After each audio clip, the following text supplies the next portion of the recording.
Good morning, awesome people. Morning is a beautiful signs of hope created by our gracious Father to let us know that life doesn't end after the sunset. Every new morning is a new life, new hope, new joy, new grace, new strength, new faith, and new inspiration. This beautiful morning, I want to capture my thoughts on the Sahara Desert. The total surface area of the Sahara Desert is 10 times the area of the Kalahari Desert. If the sum of their areas is approximately 4 million square miles, find the area of each desert. Hey guys, help us grow our channel by subscribing, sharing, and hitting the notification bell for new inspiring videos. A couple of months ago, I went to a private school to carry out an inspection. When I entered the classrooms, I saw a lot of images hanging all over the walls. I was fascinated by the sight, the creativity, and the variety of painted maps on the walls. The one which really blew my mind was the Sahara Desert, as it evoked my admiration and resonating poetic interest. The desert is a relevant place in Bible geography.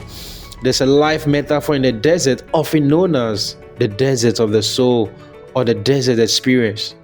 Jesus was tempted by the devil in the desert. The children of Israel wandered for 40 years in the desert, eating quail and manna. David was inspired and penned most of his poetic psalms in the desert. God will occasionally take us through the desert in order to build us up. God takes us through the desert for a purpose. He has a plan for that difficult season. You may be walking through your desert right now where the heat is high up and you feel like throwing in the towel. You feel like giving up.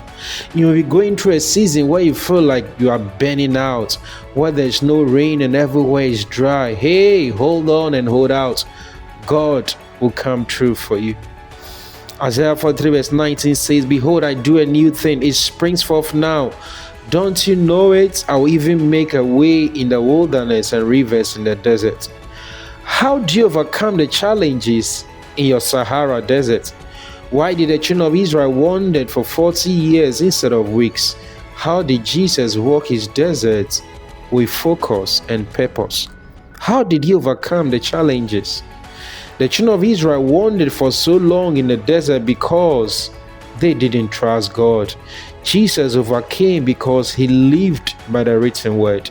He didn't allow the hardship and the enemy to deter him. Dear God, you turn the desert into pools of water and parched lands into springs of water.